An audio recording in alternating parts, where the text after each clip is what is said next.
বিশেষ অনুরোধ, আমাদের চ্যানেল ব্ল্যাক ইনভেনশন মুভিজকে সাবস্ক্রাইব করুন, কারণ আপনাদের সহযোগিতা এবং ভালোবাসা আমাদের জন্য একান্তই কাম্য। বর্ষাকালের রাত। রাহুল নিজের দোতলার ঘরের জানলার পাশে বসে আছে। অনেকক্ষণ ধরে রাহুল বৃষ্টির দিকে চেয়ে তাকিয়ে আছে। মনে মনে অনেক কিছু নিয়ে চিন্তা করছে সে। ঠিক সেই মুহূর্তেই রাহুলের স্মার্টফোনটি বেজে ওঠে। রাহুল ফোনটি তোলে।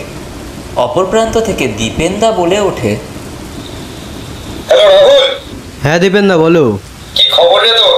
এই তো ভালোই চলছে, তুমি কেমন আছো আগে সেটা বলো। আমি তো বেশ আছি রে। চাকরি পেয়ে যাওয়ার পর তোর কোনো খোঁজই পেলাম না। আর বলো না, এত চাপ চলে এসছে না, তাই আর তোমাদের সাথে কোনো কন্ট্যাক্ট রাখতে পারিনি। বুঝলাম। আচ্ছা বলছি শোন না, কালকে কি তুই ফ্রি আছিস? হ্যাঁ কালকে ফ্রি আছি। বাহ, তাহলে তো খুব ভালোই হলো রে। শোন, তাহলে কালকে কিন্তু আমার বাড়িতে চলে আয়। অনেকদিন ধরেই ভাবছিলাম তোদের সবাইকে ডাকবো। সবাই বলতে? আরে সবাই বলতে এখনো বুঝলি না বোকা, তোর পুরনো প্রেমিকা আসছে রে। তুমি কার কথা বলছো দীপেনদা? আরে শুভময়ের কথা বলছি। ও তাই বলো। আচ্ছা ঠিক আছে, শোন না, আমি রাখলাম তাহলে। কালকে সময় মতো কিন্তু চলে আসবি। ফোনটা রাখার পর রাহুল খুশিতে পাগল হয়ে যায়। রাহুল যখন বিটেক করতে ঢোকে কলেজে, তখন তার পরিচয় হয় শুভময়ের সাথে। শুভময় ছিল ক্লাসমেট তার। তাদের মধ্যে খুব ভালো বন্ধুত্ব গড়ে উঠেছিল সেই সময়। তারা মাঝে মাঝে কলেজ থেকে বেরিয়ে আড্ডা দিতে যেত কফি হাউসে। সেই কফি হাউসেই তাদের সাথে পরিচয় হয় সেই কলেজের সিনিয়র অর্থাৎ দীপেনদার সাথে। তাদের আরেকজন সিনিয়র অর্থাৎ অপর্ণাদির সাথেও তাদের পরিচয় হয় কিন্তু সেই কফি হাউসেই। রাহুল খুব খুশি হয়েছিল তার পুরনো বন্ধুদের পেয়ে। পরের দিন রাহুল ঠিক সময় মতন চলে যায় দীপেনদার বাড়িতে। দীপেনদার বাড়িতে আগে থেকেই উপস্থিত ছিল অপর্ণা এবং শুভময়। চারজনে একসাথে মিলে গল্প আড্ডার মধ্যে মেতে যায়। গল্প আড্ডার মেইন টপিক হয়ে ওঠে ভূতের। ঠিক সেই মুহূর্তে দীপেনদা বলে ওঠে, জানিস তো, আমার দাদুর বাড়িতে দাদু মারা যাওয়ার পর ওই বাড়িতে একটা ভাড়া আসে। যে পরিবারের মোট সদস্য ছিল 14 জন। সেদিন ছিল ভূত চতুর্দশীর রাত। অস্বাভাবিকভাবে সেই 14 জন সদস্য আগুনে পুড়ে মারা যায়। তাদের বাঁচানোর জন্য আশেপাশের গ্রামবাসীরা অনেক চেষ্টা করে, কিন্তু কাউকে বাঁচাতে পারেনি। গ্রামবাসীরা বলে নাকি তাদের আত্মা শান্তি না পাওয়ার ফলে আজও সেই বাড়িতে তাদের আত্মা দেখা যায়। প্রত্যেক ভূত চতুর্দশীর রাত্রে নাকি তাদের আত্মার উৎপাতও বেড়ে যায়। তাদের উৎপাত এত পরিমাণে হওয়ার ফলে তাদের আশেপাশের গ্রামবাসীরা নাকি বাধ্য হয়েছে ঘর ছাড়তে।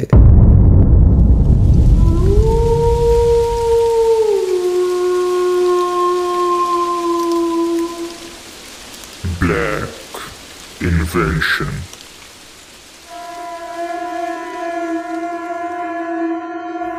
সকলকে স্বাগতম জানাই ব্ল্যাক ইনভেনশন মুভিজ অডিও স্টোরিতে। আজকের গল্প টিএম অরিজিনালস প্রেজেন্স মৃত্যুকূপ। ঠিক সেই মুহূর্তেই দীপেনদার মুখের কথা কেড়ে নিয়ে রাহুল বলে ওঠে, তাহলে দীপেনদা চলো একবার আমরাও দেখে আসি সেই বাড়িতে কি রহস্য লুকিয়ে আছে। ঠিক সেই মুহূর্তেই শুভময় বলে ওঠে, আচ্ছা দীপেনদা, তাও এই ঘটনাটা কত বছর পুরনো? এই ধর না, 25-30 বছর তো হয়েই গেছে। এটা 2025, তুমি এখনো বাচ্চাদের মতো ভূতের ভয় দেখাচ্ছ আমাদের। শোন শুভময়, এমন অনেক শক্তি আছে যা আমরা এই দুই চোখে দেখতে পারি না, কিন্তু অনুভব করতে পারি। আর তুই না জেনে শুনে বেকার সব কিছু নিয়ে খিল্লি করাটা বন্ধ করতো এবার। তোর সেই পেছনে লাগা স্বভাবটা কিন্তু এখনো গেল না। আরে আমি এমনি বললাম, তুমি এত রাগ করছো কেন? তোদের বিশ্বাস করতে হবে না, তোদের বিশ্বাসই করতে হবে না আমার কথা। তোর বরং চল চল আমার সাথে কালকে আমার সেই দাদুর বাড়িতে। এরপর সবাই সিদ্ধান্ত নেয় যে তারা দীপেনদার দাদুর বাড়িতে যাবে। দীপেনদার নিজের ক্যামেরা, মাইক্রোফোন ও লাগেজ নিয়ে বেরিয়ে পড়ে। তারা ট্রেনে করে যায় নিউ আলিপুরদুয়ার। ট্রেন থেকে নেমে অটো করে যায় দীপেনদার দাদুর বাড়ির দিকে।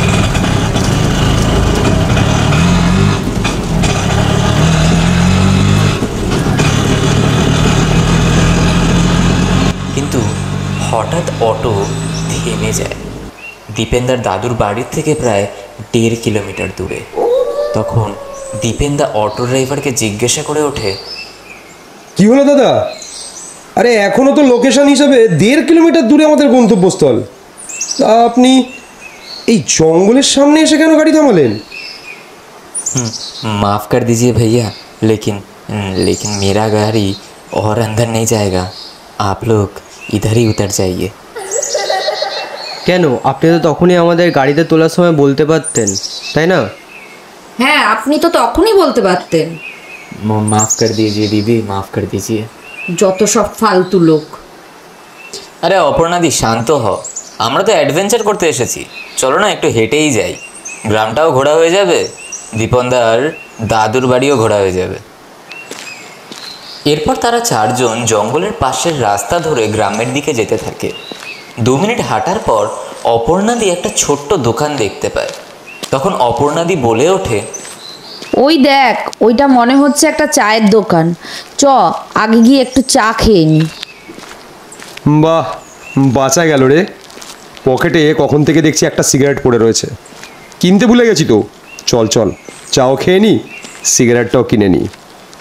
এরপর তারা সকলে মিলে সেই দোকানের সামনে যায়। ওইখানে একটা ভদ্রলোক, প্রায় তার 60 বছর বয়স হবে। সেই ভদ্রলোকটি মাটির উনুনের মধ্যে রান্না করছিল। ঠিক তখনই দীপেনদা বলে ওঠে, কাকা, ও কাকা, 4 কাপ চা দেবেন তো। চায়ের দোকানের লোকটা কিছু না বলে চুপচাপ চা বানাতে শুরু করে দেয়।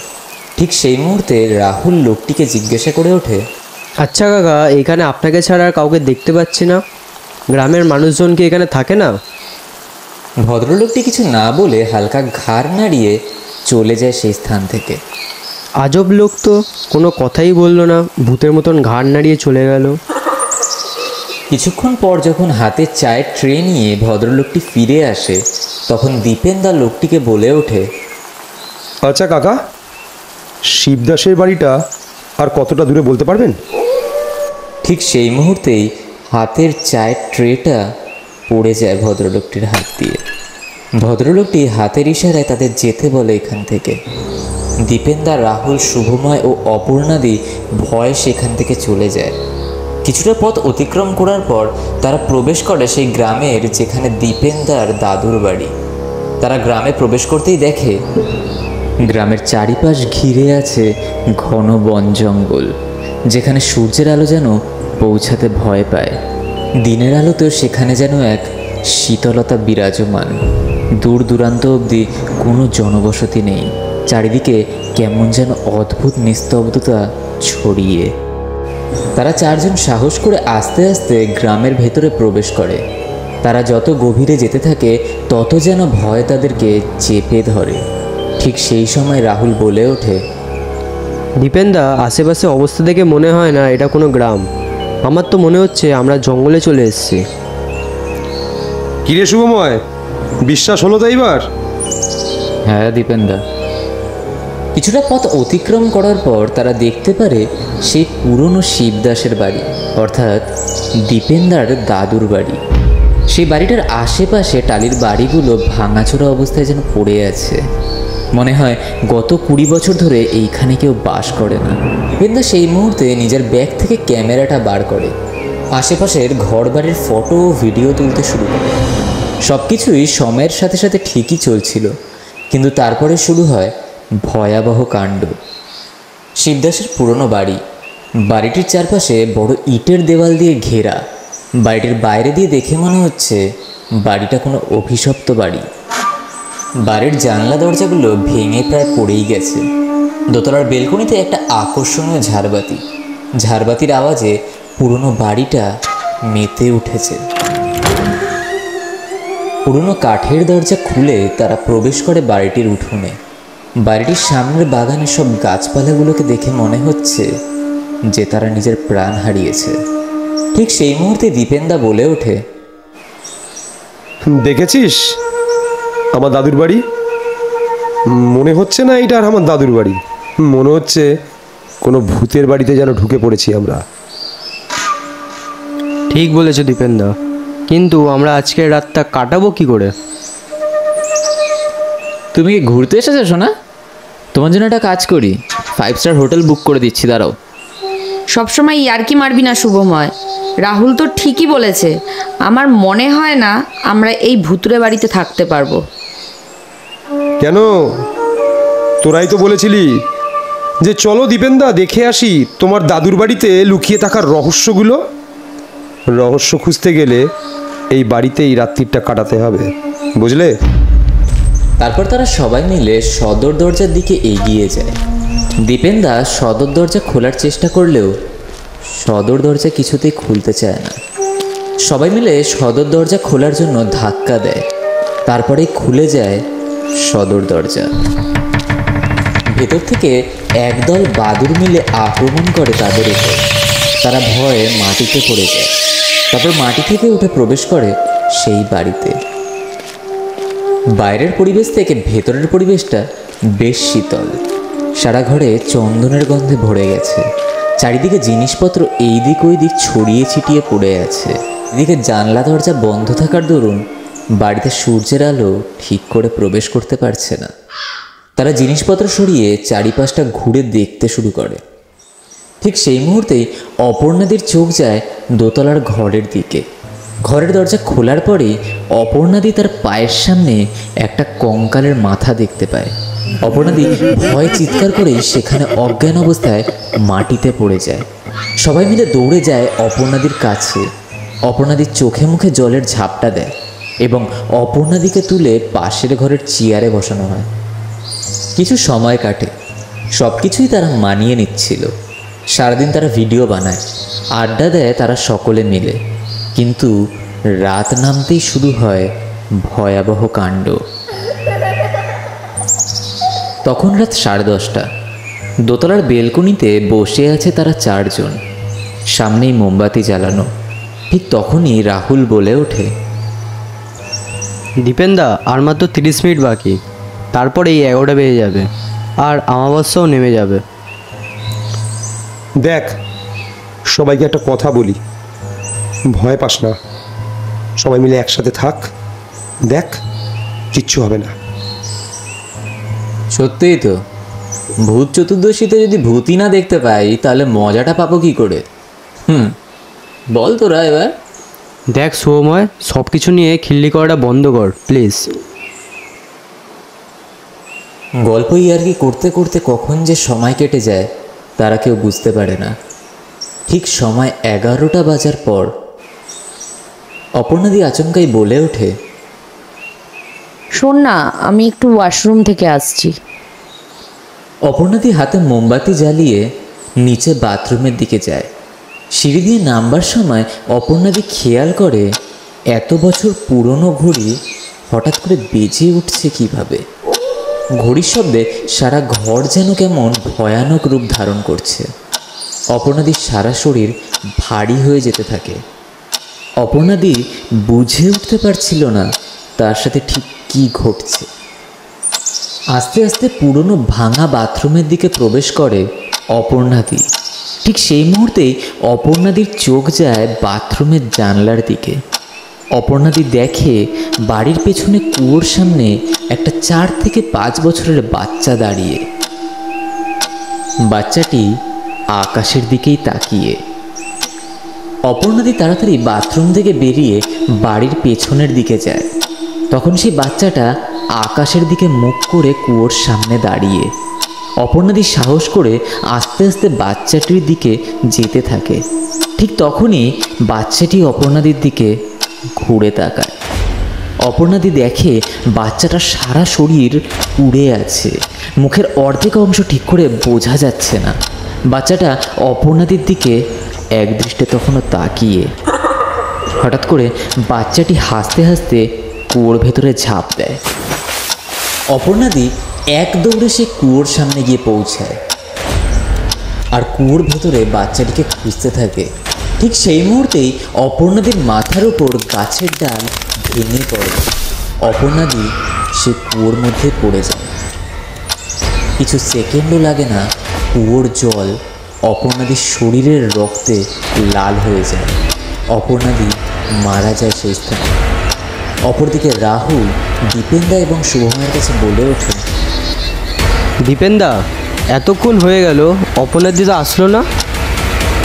হ্যাঁ, ঠিকই বলেছিস, কিন্তু প্রায় আধ ঘন্টা হয়ে গেল, এখনও অপর্ণার কোনো সাড়া শব্দই নেই। চলো তো একবার দেখে আসি। এই কথোপকথন হওয়ার পর সকলে মিলে অপর্ণাদিকে খোঁজার জন্য নিচে যায়। সবাই লক্ষ্য করে ঘড়ির শব্দটি। ঠিক সেই মুহূর্তে রাহুল বলে ওঠে, আচ্ছা দীপেনদা, বাড়িটা তো এতদিন ধরে বন্ধ হয়ে পড়েছিল। সকাল থেকে আমরা ঘড়িটাকে বন্ধ অবস্থায় দেখেছি, হঠাৎ করে কীভাবে এখন বেজে উঠলো? হ্যাঁ, এটা কিন্তু তুই ঠিক বলেছিস, কিন্তু এ তো অদ্ভুত ঘটনা রে। এরপর তারা অপর্ণাদিকে খোঁজার জন্য এই দিক ওই দিক আলাদা হয়ে খুঁজতে শুরু করে।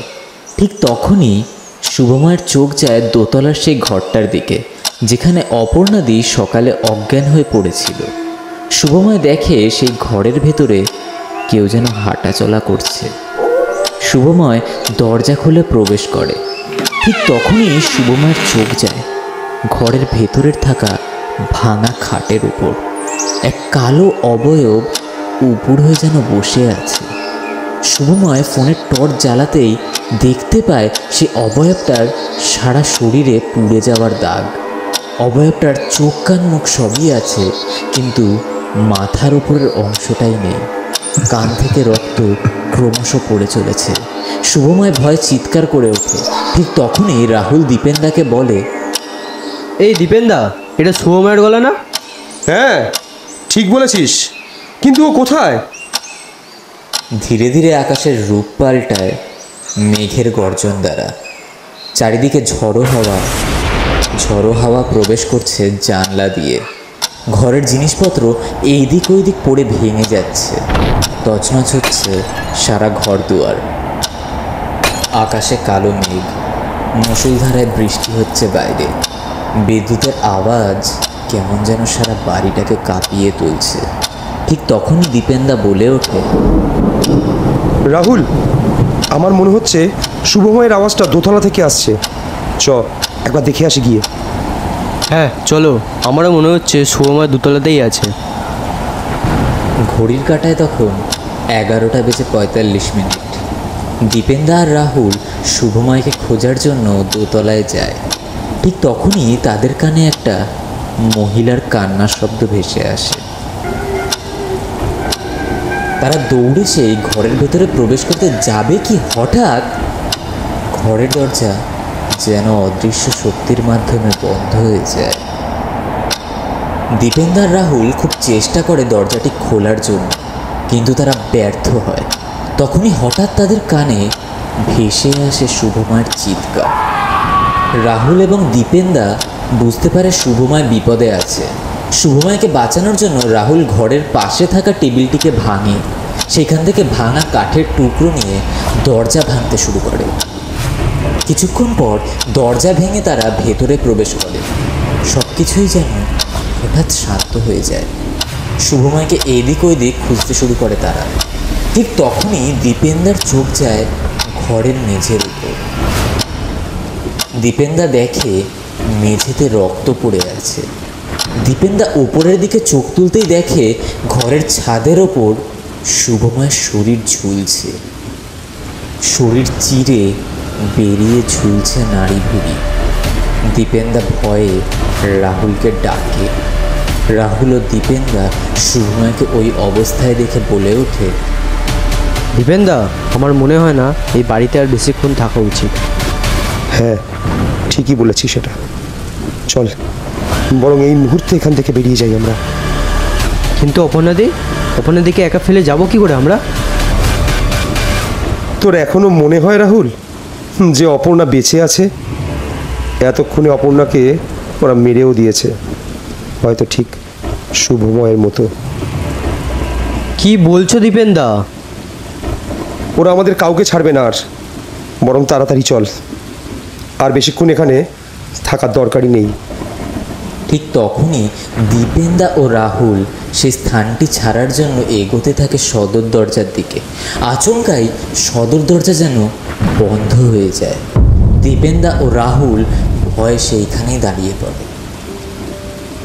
আচমকাই দোতলায় রাখা পিয়ানোটা বেজে ওঠে, যেন কেমন যেন ভয়ানক বিদঘুটে সুর নিয়েছে পিয়ানোটা। বাইরে বিদ্যুতের আলোয় দীপেন্দা ও রাহুল দেখতে পারে কতগুলো ছায়া তাদের দিকে এগিয়ে আসছে। তারা ভয়ে দিশাহারা হয়ে পড়ে। রাহুল দৌড়ে যায় দোতলার উদ্দেশ্যে। দোতলার বেলকনির দিকে যায় সে, এবং দীপেন্দা খোলার চেষ্টা করে সদর দরজা। রাহুল বেলকনিতে গিয়ে দেখে এক বয়স্ক লোক বেলকনির চেয়ারে বসে আছে। রাহুল কি করবে বুঝে উঠতে পারে না। ঠিক তখনই এক ঝড়ো হাওয়া বয়ে যায় রাহুলের শরীরের ওপর দিয়ে। রাহুল টাল সামলাতে না পেরে বেলকনি দিয়ে নিচে পড়ে যায়। তার মাথাটা গিয়ে লাগে উঠোনের মাঝে থাকা তুলসী মঞ্চের মধ্যে। তুলসী মঞ্চ রক্তে ভেসে যায়। বোঝা যায় সেই বাড়িটিতে কোনো দেবতার ছাপ নেই। অপরদিকে দীপেন্দা সদর দরজা খুলে পালাতে যাবে কি, সে বাইরে বেরিয়ে রাহুলের মৃতদেহ দেখে তুলসী মঞ্চের সামনে পড়ে আছে। ঠিক সেই মুহূর্তে বাড়ির ভেতর থেকে এক ভয়াবহ আওয়াজ দীপেন্দার কানে ভেসে আসে। দীপেন্দা ভয় পালাতে যাবে কি, দীপেন্দা অনুভব করে তার দুটো পা কেউ যেন ধরে আছে, আর দীপেন্দার ডান কাঁধে একটা হাত আচমকাই এসে পড়ে। দীপেন্দাকে একটানে ঘরের ভেতরে নিয়ে যায় সেই অদৃশ্য শক্তি। শিবেদাস বাড়ির সদর দরজা বন্ধ হয়ে যায়।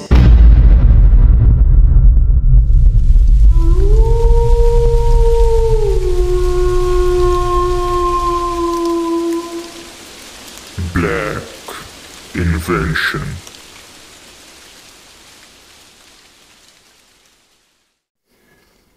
নমস্কার বন্ধুরা, গল্পটি ভালো লেগে থাকলে অবশ্যই লাইক, কমেন্ট এবং সাবস্ক্রাইবের মাধ্যম দ্বারা জানাবেন। কোনো ভুল ত্রুটি হলে তা ধরিয়েও দেবেন। দেখা হচ্ছে আবারও শনিবার ঠিক রাত 11:11।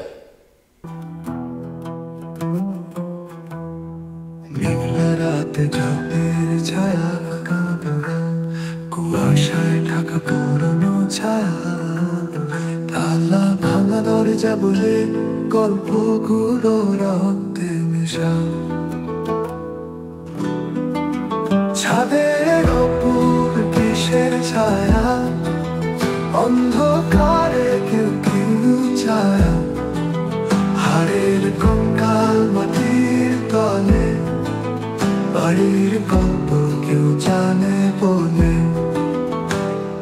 জানালার ফাঁকে শীতল হাওয়া, মোমবাতি জ্বলে তবু তবু কাঁপা, ফিসফাস শব্দ দেয়াল ভেঙে, অতীতের ছায়া কি আজও বেঁচে, ছাদের ওপর কিসের ছায়া, অন্ধকারে কেউ কেউ ছায়া, হাড়ের কঙ্কাল মাটির তলে, বাড়ির গল্প কেউ জানে বলে।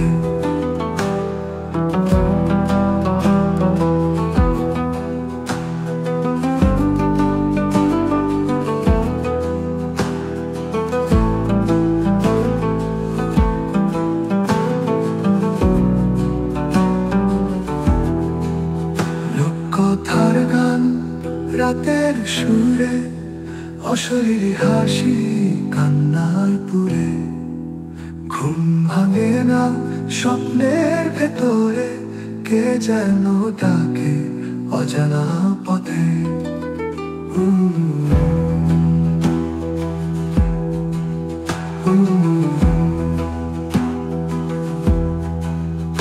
আলোর পথ খুঁজে পায় না কেউ, বাড়ির ভেতর অন্ধকার ঢেউ, রক্তে লেখা দেওয়ালের পাতা, গল্পের শেষ আজও অধরা।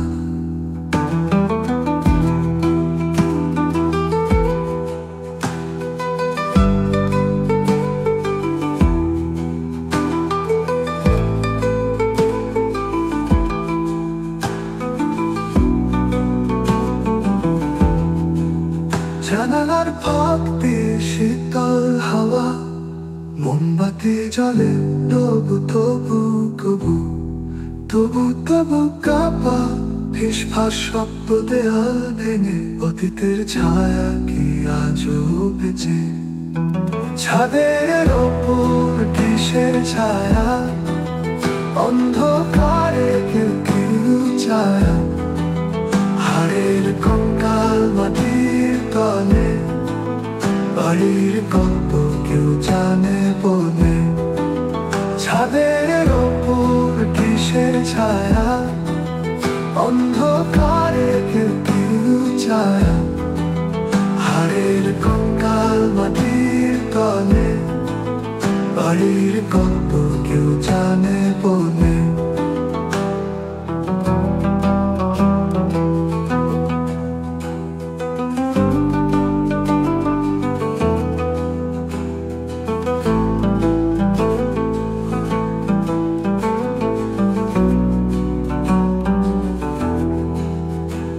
লোককথার গান, রাতের সুরে, অশরীরী হাসি, কান্নার পুরে ঘুম ভাঙে না।